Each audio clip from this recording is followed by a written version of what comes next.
though the private sector is moving very fast and coming up in terms of enrollments and in terms of institutions that they have, the public sector is still the more dominant and more, takes more children. So the majority of children in Pakistan still depend on the public sector system of education. If you move on, we can see, so this is basically just, yeah, can we move on to the next slide, please? These are the two concepts on which I want to hinge my presentation over here. One is, these are the two concepts that are talked about in education, and Dr. Rubina referred to them, access and equity. And here are two quick definitions of access and equity, just to show you that, I'll just give you a second to read it.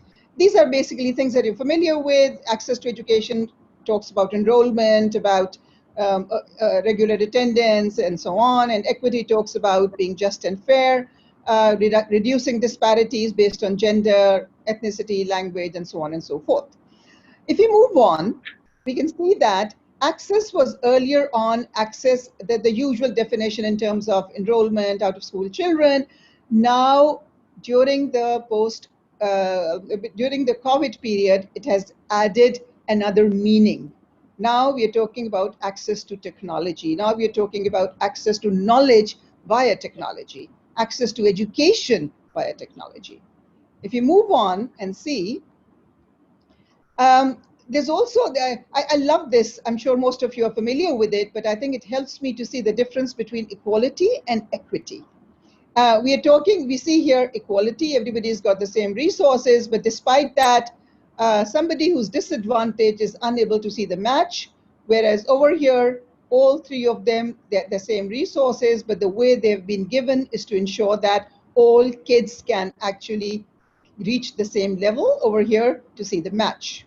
So we are talking about access and equity, and those are the two concepts on which I'll base the rest of my presentation, and I'll cut it short. I know we wasted some time, so I'll try and cut it short after that. So let's move on then to see and have a comparison between the challenges, which is pre and post, pre and during COVID-19. In pre-COVID-19, access, as I said, had this meaning which we are all familiar with. We talk about gender gap. In Pakistan, it's always favoring the males. We talk about disabilities. We talk about they're not having enough facilities to enter the public institutions and so on. Equity was still disparities in teaching, learning, quality. And I'm focusing on quality here because with all the other disparities, the impact is on the quality of the learning experience. During COVID, I call it Access Plus. We realized that there was the access to devices, smartphones. Rubina said that kids have smartphones, but they didn't have laptops and other things. Public sector students don't even have smartphones. So devices, connectivity, bandwidth, who has internet, who has a bundle, who has a cheap internet package, and so on. The skills and the capacity to take advantage of the things that are being offered online. So digital literacy became very important, and it became one of the reasons for people having access to or lack of access to whatever was available online. And of course, there was a lot of parental support that was required because there was no teachers watching over, and the kids were learning at home, so that was required. So that is, all parents, particularly in public sector schools, are not able to support their kids. In the private sector, yes, they are all educated and they could do that. So what happened in terms of equity? There was an increase in disparities in teaching, learning, quality in public-private schools because for example, let's move to the next slide, and I'll show you what I mean when I say increase in disparities in the quality. So can we move to the next slide, please? So if you look at the next slide, yes, could we move to the next slide, please? Right, this is just a picture. I love this picture. Look how they're all posing for the camera, and they'll all look, they're so interested and engaged, it seems, in wanting to learn. But these are the kids who did not have access to the devices or the technology or the bandwidth. And what happened as a result was that, though technically speaking, there were skills, there were kids enrolled in schools, actually the reality was that they were out of school for 6 months.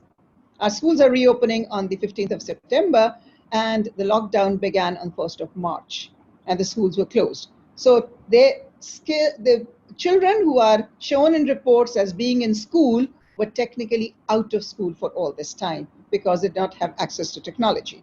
So moving on, if you can move on, please. Right. What happened when we had COVID? You see, I told you that in Pakistan, we've got two types of systems. We have a public sector and a private sector system.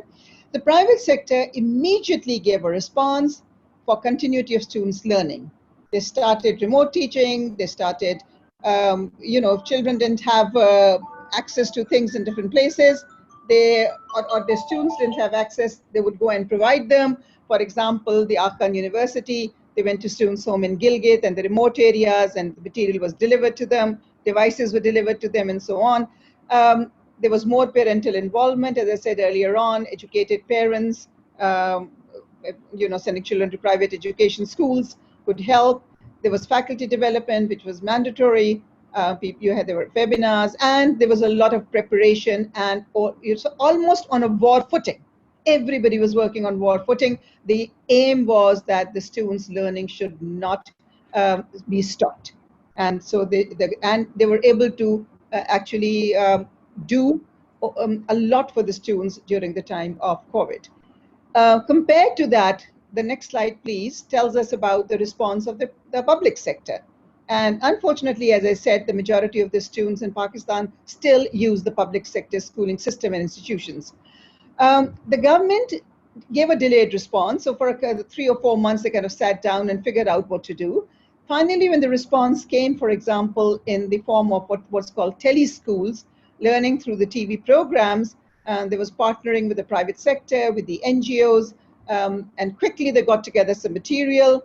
There was no training of the teachers. The students was just supposed to sit in front of the TV and supposedly learn. And we know how distracting the kids get. Also, so it was basically a low-tech resource made available to the masses, but really no teacher monitoring, no parents guiding, and therefore, whatever learning actually happened, I'm not sure if any learning happened, but whatever happened was of very low quality. So if you move on to the next one, this is just one screenshot to show you that for teleschools, they even gave a timetable to the student to sit in front of the TV and do the lessons. But do you think that with parents, unless the parents actually ensure that they're doing it, or the teachers are actually monitoring and helping them, I don't know of any student who actually followed the timetable. So this was probably more for paperwork and formality than for an actual, this wasn't the reality of the public schools or the kids going there. If you move on, there's another, this is just another a picture to show you that the government did try, as I said, and they did try to engage some private organizations like Sabak and several others who are education providers in Pakistan. But once again, the quality, because it was all done hurriedly and it was done overnight, it was very static content. And I tried to sit and watch one day, and it was a storytelling going on. To be honest, I could not sit for more than 5 minutes. And the kids with me around started jumping around because they're so used to watching dynamic content on baby TV and all the other, educational channels that they have. So they were like, what is this going on? And so we just could not continue with any kind of learning from that platform. So moving on again, let's move to see assessment and examinations that have been talked about a lot. As in many other countries, all exams were cancelled, both in the private sector and the public sector, and in higher education, public sector institutions. The good thing was that I think one thing that an opportunity came about was that particularly in schools, in the private sector, where continuous assessment was taking place, where assessment of learning, not of learning, summative only, assessment for learning was taking place, they had absolutely no problems. They had projects, they had portfolios, they had assignments, and all they had to do was put everything together and grade the students. The public sector students were passed, unlike India, Nobody had to sit for an exam. There was a decision to promote everybody, even if they had failed some papers in the earlier years. And I don't know what's going to happen when they come to the universities and how the universities are going to cope with it. So once again, the disparity between the public and the private sector and the quality of education they were offering came out also in the assessment and the examination systems that were being followed. So if you move on, I think, do you have another like 5 minutes to carry on? Okay. So if you move on to the next one, yeah, could we move on, please, to the next slide? Are we here during COVID? Yeah. Okay. Right. So just very quickly to summarize, there was a disparity, and this is a period of 6 months. It's not like 1 or 2 months. It's 6 months. Disparity in who can and cannot access technology and therefore actually knowledge. So access to education, access to knowledge became dependent on access to technology, devices and connectivity, as I mentioned earlier on. And the already existing gap between public and private sector widened further, both in terms of the quality of the online lessons. I've just shared with you a couple of how the static the content was on the teleschool lessons, and the quality of learner experiences, and of course, therefore, the learning outcomes. Now, the rich became richer, the poor became poorer. That is what happened during COVID-19. So what's happening after COVID-19? Let's look at that very quickly. I'm conscious of the time. I know we wasted a bit of time in the beginning, but if you can move on to the next couple of slides, please. Yeah, just next couple of slides just for me to wrap it up. So can we quickly move? Okay, the next one, please, the next one. Um, in post-COVID situation, the challenges remain the same. Yes, the challenges remain the same. We've still got students without access to computers. We've still got disparities, urban, rural, etc., etc. But unfortunately, instead of taking advantage of the fact that technology, there was a thing about starting to use technology. There was a thing about starting to work with technology. Instead of taking advantage of that, I'm afraid we seem to have forgotten those 6 months. Now, the entire focus of the government and education and academics is on providing a single national curriculum to the Pakistani kids. And it says over here, so that all children have a fair and equal opportunity to receive high quality education. A single curriculum will not guarantee that. I am very sure of that. And the advantage we had of beginning to build up the infrastructure for technology.